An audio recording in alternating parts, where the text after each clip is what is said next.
사이트 서버에 관련된 내용입니다. 사이트 서버가 뭔지 간단하게 먼저 정리를 좀 하죠. 하는 건 일단 간단하게 얘기하면 기존의 웹사이트가 있죠. 한국에 예를 들어서 웹사이트가 뭐 몇 개가 있나요? 10만 개 있다고 가정할까요? 10만 개 있다 그러면은 요 10만 개 웹사이트를 하나로 한번 통화를 해보자는 거야. 하나의 페이지, 하나의 페이지로 통합하는 거예요. 10만 개 사이트를 10만 개 좀 더 될 것 같긴 한데 여러 가지 있잖아요. 뭐 항공사도 있고 항공사 사이트도 있고 도청 사이트도 있고 법원도 있고 병원도 있고 뭐 별의별 게 다 있죠. 개인 사이트도 있고 이 모든 사이트를 하나의 페이지로 그냥 통합하는 겁니다. 단 한 페이지.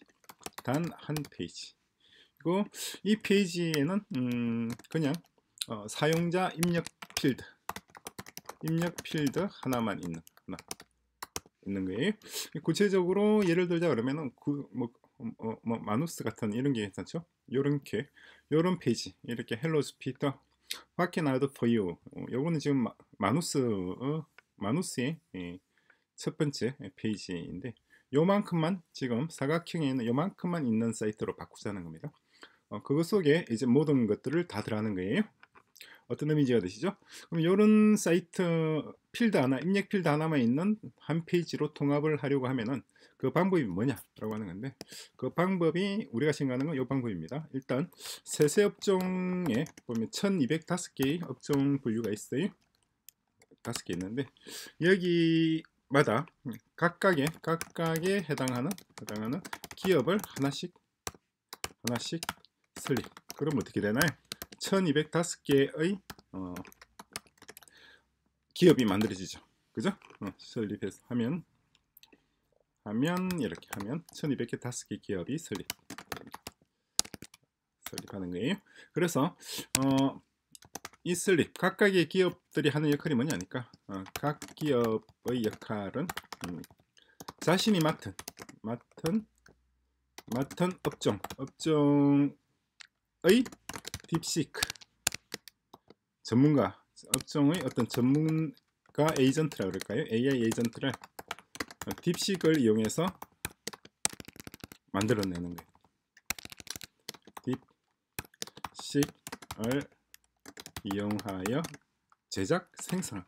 생성한다 혹은 뭐 개발한다 혹은 뭐 업데이트한다 이거예요. 각 기업의 역할. 이게 이번 취지입니다. 어떤 의미인지 이해가 되시나요? 그럼 어떻게 되나요? 그럼 1200개 기업, 1205개 기업들 중에서 기업들 각각의 역할이라고 할게요. 각각의 역할은 각기 자신이 맡은 업종의 전문가 AI 에이전트를 딥시크를 이용해서 만들어내는 거예요. 대략 뭐 한 5년간에 걸쳤어. 그죠? 그럼 향후 5년간에 걸쳐 이렇게 돼. 그러면 결과적으로 어떻게 되나요? 나중에는 5년 뒤에는 1205개의 업종별 전문가 AI 에이전트가 만들어지겠죠. AI 에이전트가 도출됩니다. 그러니까 하루아침에 뚝딱거리고 만드는 것이 아니라 한 5년간에 걸쳐서 천천히 만들어 나가는 거예요. 그러면은 이 에이전트들은 5년은 너무 긴가요? 뭐 3년으로 합시다. 3년간에 걸쳐서 만들어내는 거예요. 지금은 우리 브레인스토밍 그냥 생각을 해보는 겁니다. 이런저런 아이디어를 한번 정리를 해보자는 거죠. AI 에이전트가 도출될 것이고 그러면은 이 에이전트를 몽땅 모아서 그죠? 생성된 그러니까 제작된 혹은 개발한 제작 또는 개발한 딥식 AI 에이전트들이죠. 딥식 베이스드라 그럴까요? AI 에이전트들을 하나로 모으는 겁니다. 1205개 개수가 중요하죠.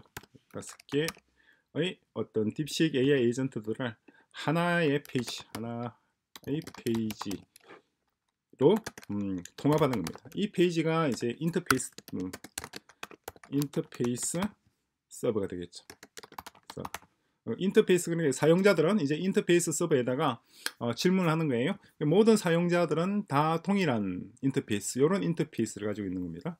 인터페이스 가지고 내가 물어보는 거죠. 지금 도시락을 만들고 있는데 이거 기구들 혹은 뭐 기계 장치들의 안전 점검을 언제 어떻게 수행해야 될지, 혹은 식품들의 어떤 신선도는 어떤 식으로 평가하고 어떤 식으로 확인할 수 있는지 등등을 물어본다거나 하면은 그 업무를 도시락 제조업 같은 경우는 도시락 제조업에 맞게끔 에이전트니까 실제 업무를 수행하는 겁니다. 그러니까 실제 업무를 수행하는 사람을 대신하여, 그러니까 사람을 대신하여 실제 업무를 수행할 수 있는 에이전트입니다. 에이전트. 그래서 가령 예를 들면은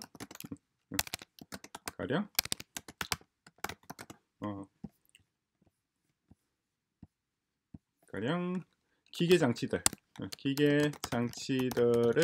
안전 점검을 해줘. 이렇게 얘기를 하면은 이렇게 질문한단 말이에요. 이렇게 요청을 한단 말이에요. 라고 요청하면 인터페이스 서버죠. 요청하면 인터페이스 서버는 일단 이 질문을 한 사람, 질문자의 소속 기업 또는 업종을 파악을 하고, 그죠? 파악하고 그 다음 관련 분야, 그 분야, 해당 분야, 그다음 해당 분야의 AI 에이전트를 호출하는 그러니까 1205개의 에이전트들 중에서 선택을 한단 말이죠. 중에서 택일 하는 거죠. 택일 선택. 어떤 의미인지 이해되시나요? 그러니까 인터페이스 서버가 뭔가 역할을 하기 위해서는 먼저 1205개의 업종별 전문가가 있어야 되는 거죠. 기계 장치들의 안전 점검을 해줘 라고 물어봤는데, 이거 물어본 사람이 병원에 근무하는 사람이 물어봤다. 그죠? 그럼 병원에서 근무하는 사람이 물어봤으면은 이때는 도시락 제조업에 해당되는 에이전트가 오는 것이 아니라 병원 업무를 관리하고 관할하는 에이전트를 불러와야 되겠죠. 그죠? 그럼 그 에이전트는 MRI 기계라든가 CT라든가 등등에서 점검에 특화되어 있는, 가령 기계 장치들 안전 점검을 해줘 라고 요청하면은 병원 근무자가, 그렇죠? 가령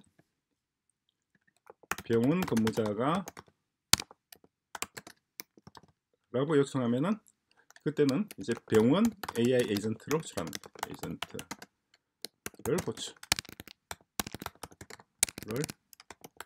호출하여 질문을 전달하고, 그러면은 이 에이전트, 병원 에이전트가 그 요청 사항을 수행하는 겁니다. 요청 사항을 수행. 어떤 의미인지 이해가 되시죠? 그러니까 누가 물어보는지에 따라서 그 물어보는 사람의 소속되어 있는 어떤 기업이라든가 업종에 따라서 각기 다른 대답이 나올 수 있도록 해야 되는 거예요. 자, 그런 식으로 이제 그렇게 하기 위해서는 일단 우리가 해야 될 게 뭐냐니까 1205개 업종 각각의 AI 에이전트를 제작을 해야 되겠죠. 그죠? 그 제작하는 프롬프트를 이렇게 작성한 겁니다. 자, 어떤 내용인지 천천히 한번 보시기 바랍니다. 다 보셨나요? 이 내용이에요. 자, 이렇게 질문을 했을 때 일단 답변 놓은 게 이런 내용으로 답변 나왔어요. 그 딥식 인스턴스를 파인 튜닝 하는 방식, 접근, 이렇게 업종별 특화하고 모델 압석을 이번엔 딥식 R1을 초청을 했어요. 산업용 최적화 버전, 베이스 모델. 이미 딥식 R1에 산업용 최적화 버전이 있단 말이겠죠. 그죠? 각 산업. 근데 개별 산업에 최적화되어 있지는 않고 그냥 산업을 뭉뚱그려서 아마 최적화 시켜놓은 모델이 있는 것 같아요. 자, 그렇게 한 다음에 파인 튜닝을 로라 쓰고 멀티태스크 러닝, 이전에도 나왔던 내용들입니다. 그렇게 해서 이 금액이 될 것이다 되어 있는데 이렇게는 들지 않아요. 또는 하여튼 딥식이 제한하는 비용의 뭐 10분의 1에서 100분의 1이면 됩니다. 그리고 인력 선발하는 거는 이런 식으로 선발해서 이것도 마찬가지 한 사람당 5천만 원씩 투입을 해서 5만 명을 교육시킨다는 건데 이것도 25조 원이나 된단 말이죠. 이것도 말이 안 되는 얘기예요. 한 사람당 5천만 원이 아니라 5만 원이면 충분합니다. 그렇잖아요. 어떻게 하면 되나요? 그러니까 교육을 전담할 딥식 인스턴스를 하나 만들면 되죠. 그러니까 교수 인스턴스를 만들면 될 거 아니에요. 그죠? 그러니까 1인당 5천만 원이 아니라 1000분의 1인 5만 원 정도면 충분할 것이다. 그리고 중국에서 협력 가능한 기관들은 이런 기관들이 있다 이 말이에요. 근데 이 중국과 협력을 하는 이유는 언제 지난 에피소드도 말씀드렸습니다만 이 시스템은 일단 한국뿐 아니라 중국 역시도 1차 시장이에요. 중국에 판매가 가능해야 되고 판매할 수 있어야 되고 그러기 위해서는 처음부터 중국 쪽 연구기관들과 협업하는 것이 바람직하다는 게 우리 판단이에요. 자, 그리고 글로벌 기업 설립 유치 전략은 이렇게 한단 말이에요.